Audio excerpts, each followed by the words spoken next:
ማሽኑ ለ8 ዓመት ያህል ሞተሩ ሳይቃጠል ማገልገል ይችላል። በተጨማሪ ሙሉ ዋራንቲ ያለው ማክሲመም ማሽኑን ለ10 ሰዓታት ብናሰራው እስከ 60 ሊትር ድረስ መጭመቅ እንችላለን።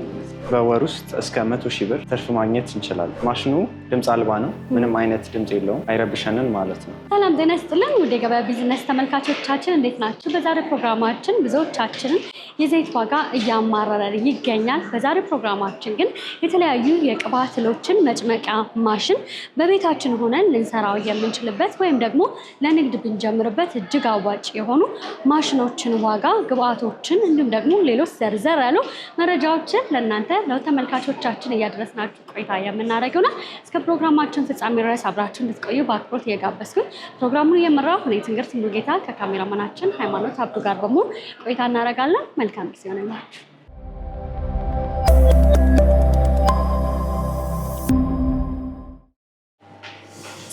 ሰላም ጤና ይስጥልን። እንደምን አለን? ስራ ላይ ነው የተገናኘን። በጣም ጥሩ። ዛሬ እንግዲህ የተለያዩ የቅባት እህሎች መጭመቂያ ማሽን ለተመልካቾች ለማድረስ እዚህ እናንተ ጋር ተገኝተናል እና እስኪ በመጀመሪያ ራስህን ድርጅታችሁን። መልካም። ስሜ ሚኪያስ ይባላል። የድርጅታችን ስም ኤልያስ ፓወር በመባል ነው የሚታወቀው። እስካሁን የምንታወቀው በተለያዩ ማሽነሪዎች ነው። የዳቦ ማሽነሪዎች፣ ሮስተር ማሽኖች። አሁን ደግሞ ወደ ዘይት መጭመቂያ አሴምብል ወደ ማድረግ ገብተናል። እንደ ኢትዮጵያ እኛ ብቻ ነው በ1800 ዋት አሴምብል የምናደርገው። ያንን ይመስላል። አሁን እንደ አጋጣሚ እየጨመቅኩ ነው የገባሽው። ይሄ 1800 ዋት አሴምብል የምናደርገው የዘይት መጭመቂያ ነው። በሰዓት እስከ 8 ሊትር ነው የሚጨምቀው። የትኛውንም የቅባት ዘር ያላቸውን ጥራጥሬዎች እንዳለ መጭመቅ ይችላል። ለምሳሌ እንደ ለውዝ፣ ሰሊጥ፣ የዱባ ፍሬ፣ የትኛውንም የቅባት ዘር ያላቸውን ጥራጥሬዎች እንዳለ መጭመቅ ይችላል። በጣም ጥሩ። ስለዚህ እዚህ ጋር መመለከታቸውን ዘይቶች እንዳለ በዚህ ማሽን የተሰሩ ናቸው ማለት ነው። በጣም ጥሩ። እስኪ ስለዚህ ማሽን የተወሰነ ማብራሪያ ስጠንና ምን እንደሚሰራ እናንሳ። መልካም። ማሽኑ ኢትዮጵያ ውስጥ ነው አሴምብል የሚደረገው። በመጀመሪያ ሜዲኑ የኮሪያ ነው፣ ኮሪያ ስታንዳርድ። በ1800 ዋት ነው የምናገኘው። በቤት ውስጥ ቆጣሪ ይሰራልናል ማለት ነው። በተጨማሪ ቅድም እንዳልኩሽ የትኛውንም የጥራጥሬዎች መጭመቅ ይችልልናል። በጣም ጥሩ። እንግዲህ የዘይት ፍላጎት ምንም አያጠያይቅም፣ በየቤታችን የማይጠፋ ከጊዜ ወደ ጊዜ ደግሞ ተፈላጊ የሆነ ምርት ነው እና ዘይትን በቤታችን እንዲሁም ደግሞ ለንግድን ብንፈልግ በዚህ ማሽን ማምረት እንችላለን ማለት ነው። በሚገባ። በጣም ጥሩ። ምናልባት ይህንን ዘይት አድርገው ለማውጣት ምንድን ነው መጠቀም ያለብን? ምን ያህል ሰዓት ይፈጅብናል ተብሎ ይታሰባል? መልካም። በሰዓት ከ4 እስከ 8 ሊትር ነው ቅድም ያልኩሽ። ያም ማለት እንደየእህሉ ይለያያል። ለምሳሌ ጥቁር አዝሙድ በሰዓት ውስጥ ጨምቀን የምናገኘው የቅባት ይዞታ እና ሰሊጥ ጨምቀን የምናገኘው የቅባት ይዞታ በጣም ይለያያል። ምክንያቱም ጥቁር አዝሙድ የቅባት ይዞታ አነስተኛ ነው። በዛው ልክ የትኛውም እህል ላይ የየሀገሩ ይለያያል። ያ ማለት ግን በሰዓት ከ4 እስከ 8 ጨመቅን ማለት ያንኑ ከ4 እስከ 8 ያለውን የቅባት ይዞታ እናገኛለን ማለት አይደለም። ዋናው የእህሉ የሀገር አይነት ነው ማለት ነው። ያንን ይመስላል። በሰዓት የሚፈጅበት የገባውን እህል ለመጨረስ የሚፈጅበት ከ1 ደቂቃ በላይ አይፈጅም። ያንን ይመስላል። በጣም ጥሩ። እስኪ የተወሰነ ምናልባት አጠቃቀሙን ብታሳየን ደስ ይለኛል። መልካም። ከላይ ምንድን ነው የምንጨምርበት ማለት ነው? አሁን ሰሊጥ ነው ያስገባንበት።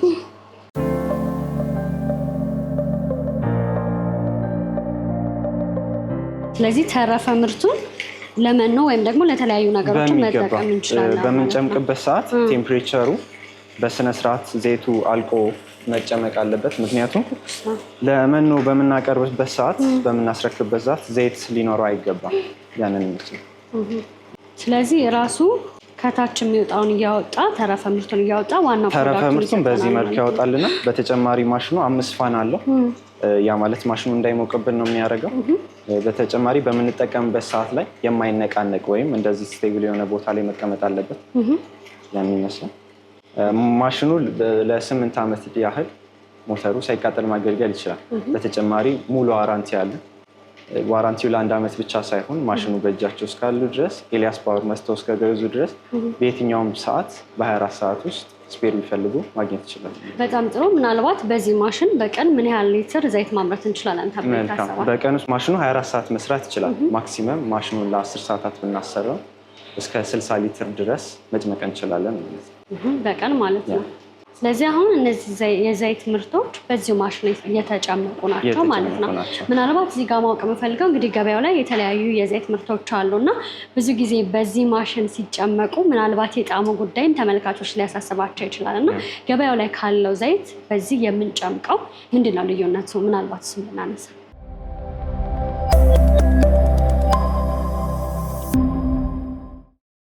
ይህ ዘይት ገበያ ላይ ካለው አንደኛ በዘይቱ ውፍረት በተጨማሪ ጣዕም ከተለመደው ዘይት ይሄኛው በቤታችን ውስጥ የምንጨምቀው ዘይት በጣም ቴስቲ ነው። በተጨማሪ ደግሞ በጣም ተፈላጊ ነው። ገበያ ላይ ደግሞ እስካሁን ባለው ምንም አይነት ኬሚካል ጨምረን አይደለም የምንጠቀመው። ገበያ ላይ ደግሞ የሚመረተው ዘይት ኬሚካል ስለሚገባበት በቤታችን ውስጥ የምንጨምቀው ሙሉ ለሙሉ የተፈጥሮ ዘይት ነው ማለት ነው። ኬሚካል የለውም ማለት ነው። ስለዚህ ለጤናም ጠቃሚ ናቸው ተብሎ ይታሰባል ማለት ነው። በጣም ጥሩ። ምናልባት አንድ ዘይት ለማምረት የሚያስፈልጉ ነገሮች ምንድን ናቸው? ከማሽኑ በተጨማሪ ምን መጀመሪያ ማሽኑ ነው። ከዛ ውጭ ግን ምን ነገሮች ሊያስፈልጉን ይችላል? መልካም። ማሽኑን ኦልሬዲ ካገኘ የሚያስፈልገን እህሉና እህሉ ብቻ ነው። የትኛውንም ቅድም እንዳልኩሽ የትኛውም የቅባት ዘር ይጨምቃል። ለምሳሌነት ሰሊጥ፣ ለውዝ፣ የዱባ ፍሬ ዘይት። በጣም ጥሩ። ምናልባት ይሄን ማሽን ስንጠቀም ማድረግ ያለብን ጥንቃቄ ምንድነው ተብሎ ይታሰባል? ማሽኑን በምንጠቀምበት ሰዓት 24 ሰዓት ባንጠቀመው እኛ ሪኮመንድ እናደርጋለን። ማሽኑ በየ4 እና በየ5 ሰዓቱ ቢያርፍ ለማሽኑ እድሜ ርዝማኔ የተሻለ ነው። ያንን ይመስላል። በጣም ጥሩ። ምናልባት የዚህ ማሽን ዋጋ አሁን ባለው ወቅታዊ ዋጋ ስንት ነው ማለት እንችላለን? የዘይቱን መጭመቂያ ከ135 ሺህ ብር ጀምሮ አለ። ደረጃ አላቸው። ይሄኛው በሰዓት እስከ 8 ሊትር ነው የሚጨምቅልን። ከዚህ ከፍ በሚል ደግሞ 3 አይነት ደረጃ ነው ያለ። ከዚህ ከፍ የሚለው እስከ 40 ሊትር አለ። ከዛም ደግሞ እስከ 80 ሊትር የሚጨምቃል። በጣም ጥሩ። ስለዚህ ሰዎች ምናልባት ይህንን ቢዝነስ መቀላቀል ቢፈልጉ ይህንን ማሽን ብቻ ይዘው ይህንን ስራ መጀመር ይችላሉ? በሚገባ መጀመር ይቻላል። በተጨማሪ ደግሞ ሲንግል ፌስ ስለሆነ ቤታችን ውስጥ ቁጭ ብለን መስራት እንችላለን ማለት ነው። ይሄ ማሽን ከቤታችን በተጨማሪ ለንግድ አገልግሎት መጠቀም የምንችለው የማሽን አይነት ነው?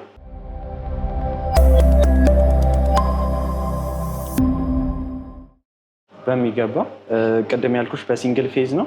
በሰዓት እስከ 4 ሊትር ከ4 እስከ 8 ሊትር ጨመቅን ማለት በቀን ውስጥ በ10 ሰዓት ብናሰረው እስከ 60 ሊትር መጭመቅ እንችላለን ማለት ነው። ያንን ይመስላል። በጣም ጥሩ። ምናልባት ይሄንን ቢዝነስ በአሁኑ ሰዓት ብንጀምረው አዋጭ ነው ተብሎ ይታሰባል ካደረጋችሁት ቆይታ አንጻር? በሚገባ አብዛኛው ሰው ወደ ዘይት መጭመቂያ ቢዝነስ እየገባ ነው። እስቲል አሁንም ግን ተደራሽነቱ አነስተኛ ነው። እኛ በሚገባ ማሽን አለ። በጣም ጥሩ። ምናልባት ይሄ ማሽን ገበያ ላይ ያለው ተፈላጊነት ምን ይመስላል? ሰዎችስ በብዛት ከእናንተ እየወሰዱ ነው? የገበያ ፍላጎቱ እስካሁን ባለው በጣም ተፈላጊ ነው። በተጨማሪ ደግሞ ወደ ቢዝነሱ ደግሞ ከገባን አካባቢያችንን በመጠቀም ወደ ሆቴሎች፣ በተጨማሪም በቲክቶክ በማስተዋወቅ ወደ ገበያው ተደራሽነትን ማስፋት እንችላለን ማለት ነው። በተጨማሪ ማሽኑ ድምፅ አልባ ነው። ምንም አይነት ድምፅ የለውም። አይረብሸንም ማለት ነው። ያንን ይመስላል። በጣም ጥሩ። እንግዲህ ይህ ማሽን ለሚወስድ ሰው አጠቃቀሙን በምን መልኩ ነው የምታስረዱት? ምናልባት አጠቃቀሙንም በደንብ ብናይ። አጠቃቀሙን በተመለከተ በሚገዙ ሰዓት እዚሁ ቁጭ ብለን አሳይተን፣ በተጨማሪ ዩቲዩብ ላይም ቪዲዮ አለ። በሚፈታ እና በሚገጠም ሰዓት ማሽኑ ምንም አይነት ሳሙና መንካት የለበትም። በሞቀ ውሃ ብቻ ነው ማጽዳት ያለብን። ያንን ይመስላል። በጣም ጥሩ። ምናልባት እዚህ ጋር አያይዘህ ብታነሳው ደስ የሚለን የተለያዩ የቅባት እህሎችን በምንጠቀም ሰዓት የተለያየ ጣዕም ነው ያላቸው እና ጣዕሙን እንዳይዝብን ማድረግ ያለብን ጥንቃቄ ምንድን ነው? መልካም። በምናጸዳበት ሰዓት በአንደኝነት ምንም አይነት ሳሙና መጠቀም የለብንም። ምክንያቱም ሳሙና የሳሙናውን ጣዕም ነው ይዞብን ዘይቱን ያበላሽብናል ማለት ነው። በተጨማሪ በሚፈታ እና በሚጸዳ ሰዓት ምንም አይነት ቆሻሻ ላይ መቀመጥ የለበትም፣ ወይም ሽታ ያለው ነገር ላይ መቀመጥ የለበትም፣ ጣዕሙን ስለሚያበላሽብን።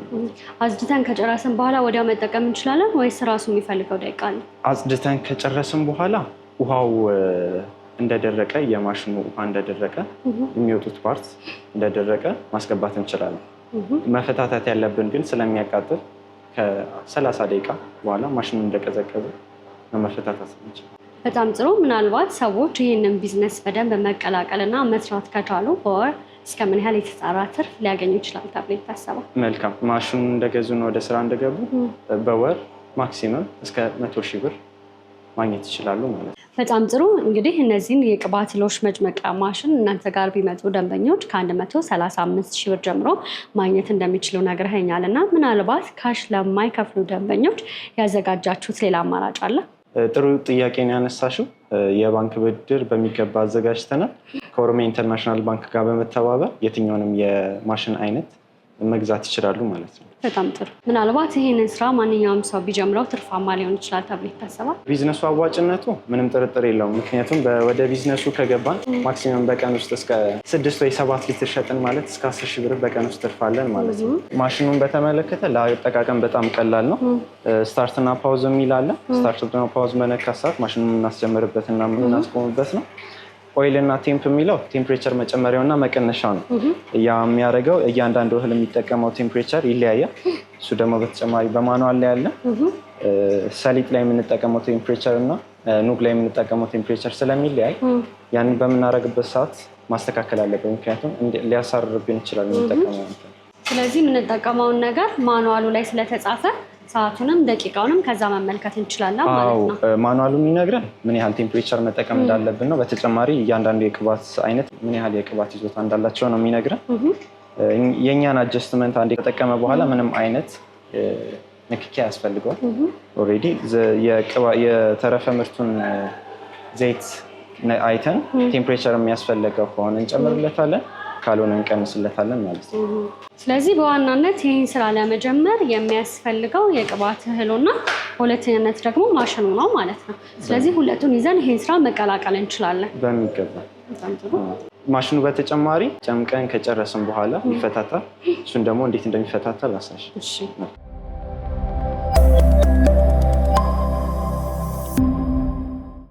በመጀመሪያ ያቺን እናወጣለን። ከዛችን እናወጣለን። ስለዚህ ከጨረሰን በኋላ ነቅለን ማስቀመጥ እንችላለን ማለት ነው። እንደመመለከተውም ከሆነ ደግሞ ፖርታብል ነው። ማሽኑ ተነቅሎ ባይቀመጥ የተሻለ ነው።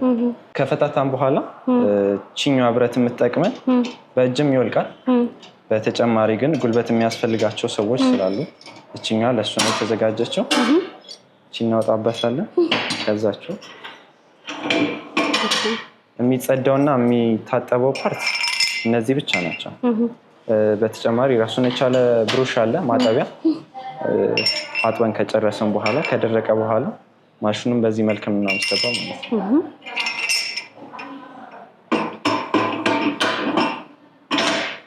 አንዳንዴ እንደዚህ ሊይዝብን ይችላል። እችኛዋን ጥርስ በማዞር ማስገባት እንችላለን ማለት ነው። እናስገባለን። ስለዚህ ባንነቃቅለው ይበልጥ ተመራጭ ነው ማለት ነው። ካጸዳም በኋላ ተነቅሎ ባይቀመጥ ሪኮመንድ እናደርጋለን። ምክንያቱም እንዲጠፋ ስለሚችል በአግባቡ ካስቀመጥነው ችግር።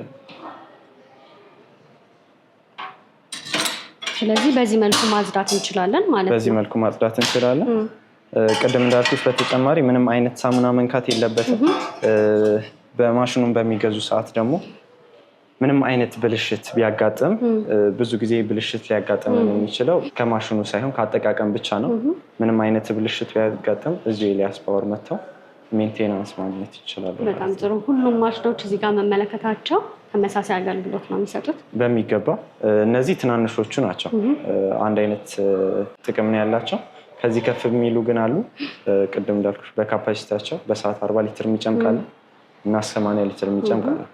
ፕራይሳቸውም ቅድም እንዳልኩሽ ትንሹ 135 ብር ነው። ከዛ ጀምሮ አለ። ሁለቱ በሲንግል ፌዝ ነው የሚሰሩት። ከዛ በኋላ ያለው 3 ፌዝ ይፈልጋል። በጣም ጥሩ። ስለዚህ እኛ ለአብነት አነስተኛውን አየን እንጂ ደንበኞች ደግሞ ተለቅ ያሉትን ቢፈልጉ እናንተ ጋር እንደ አማራጭ ማግኘት ይችላሉ ማለት ነው። በሚገባ። በጣም ጥሩ። እነዚህን እቃዎች ከሸጣችሁ በኋላ ዋስትናችሁ ለምን ያህል ጊዜ ነው የምትሰጡት? የ1 ዓመት ዋስትና አለ። ዋስትናው ፎከስ የሚያደርገው ሞተሩ ላይ ነው። በተጨማሪ ዋራንቲ ስፔር፣ ሙሉ ስፔር አለ። ባለ 1 ዓመት ብቻ ሳይሆን ያ ስፔር የሚያገለግለው ማሽኑ በእጃችሁ እስካለ ድረስ ምንም አይነት ስፔር ብትፈልጉ እኛ ጋር መታችሁ ማግኘት ይቻላል። ስለዚህ ሙሉ እነዚህ እቃዎች እናንተ ጋር ነው የሚሰሩት ማለት ነው? ሙሉ ለሙሉ አሴምብል የምናደርገው እዚህ ነው። በጣም ጥሩ። በአጠቃላይ ግን ሰዎች እነዚህን ቢዝነስ መጀመር ቢፈልጉ በዚሁም መልዕክት ማስተላለፍ ትችላለህ? መልካም። አሁን ላይ ማሽኑ በጣም ተደራሽነት እየሰፋ ነው ያለው። ቢዝነሱን በጣም በዛው ልክ እየሄደ ነው። ወደ ስራው ለሚገቡ ኤልያስ ፓወር መጥተው ቀጥታ ከአንድ ዓመት ዋስትና ጋር ከሙሉ ስፔር ጋር ማሽኑን ማግኘት ይችላሉ። ያንን ይመስላል። በጣም ጥሩ። ምናልባት ሰዎች እነዚህ ማሽኖች ቢፈልጉ የዴሊቨሪ አገልግሎት እዚህ አዲስ አበባ እንዲሁም ደግሞ ክልል ከተሞች ላይ ያሏቸው? በሚገባ በዴሊቨሪ አዲስ አበባ ውስጥ በነፃ ነው የምናደርሰው። ከዛ ባለው ከክፍለ ሀገር ላሉት ግን የዴሊቨሪ ራሳቸውን ችለው ማድረስ እንችላለን ማለት ነው። የትኛውም አይነት ክልል ላይ ማድረስ እንችላለን። በተጨማሪ መቀሌ ላይ ሾሩም ሆነ ወርክሾፕ አለ። እዛ ሄደው ማግኘት ይችላለን። ምናልባት የቅባት እህሎች ላይ ትኩረት አደረገን እንጂ ሌሎች ማሽኖችንም ተመልካቾች ማግኘት ሲፈልጉ እናንተ ጋር ማግኘት ይችላሉ? በሚገባ። አሁን ደግሞ አዳዲስ የገቡ ማሽኖች አሉ። የኮተን ካንዲ ማሽን፣ የፖፕኮርን ማሽኖች፣ የፒናት በተር የለውዝ ቅቤ መስሪያ ማሽኖች አሉ። እነሱን ደግሞ በተጨማሪ ማግኘት ይችላሉ። የዳቦ ማሽነሪዎች አሜሪካ ስታንዳርድ የሆኑ ሀገር ውስጥ የሚመረቱ ሀገር ውስጥ የሚመረቱ የዳቦ ማሽነሪዎች አሉ። እነሱ ላይም የ1 ዓመት ዋስትና አለው። ሙሉ ስፔር አለ። በጣም ጥሩ። ስለሰጠኝ ማብራሪያ እጅግ አድርጌ አመሰግናለሁ። ግን ደግሞ ተመልካቾች እናንተ ማግኘት ቢፈልጉ በምን አድራሻ ያገኛሉ? መልካም። ወሎ ሰፈር ጋር ደግሞ ለአንደኛ ላይ በተጨማሪም ደግሞ በ0903 2292 በ0912 77 5838 ላይ ማግኘት ይችላል። መልካም። ስለሰጠኝ ማብራሪያ እጅግ አድርጌ አመሰግናለሁ። መልካም ቀን። ውድ ተመልካቾቻችን እንግዲህ የዘይት ጉዳይ ምንም አያጠያይቅም። ብዙዎቻችን ከጊዜ ወደ ጊዜ ዋጋ እየጨመረ አስመርሮናል። ታዲያ እነዚህን ዘይቶች በቤታችን ሆነን ማምረት የምንችልበትን የተለያዩ ማሽኖችን ዋጋ፣ አጠቃቀሙን፣ በአጠቃላይ ቢዝነሱ ለእናንተ ለተመልካቾቻችን እያደረስኳችሁ ቆይታ አድርጌ ነበር። እስከ ፕሮግራማችን ፍጻሜ ድረስ አብራችሁ ስለነበራችሁ እጅግ አድርጌ እያመሰገንኩኝ የእነዚህን አድራሻ ከፈለጋችሁ ደግሞ እታች ባለው ስልክ ቁጥር መደወልና ማግኘት ትችላላችሁ። ፕሮግራሙን እየመራሁ እኔ ትንግርት ሙልጌታ ከካሜራማናችን ሃይማኖት አብዱ ጋር በመሆን ያደረግነው ቆይታ ይህንን ይመስል ነበር። በሌላ ፕሮግራም እስከምንገናኝ ድረስ መልካም ጊዜ ይሁንላችሁ። ጤና ይስጥልኝ።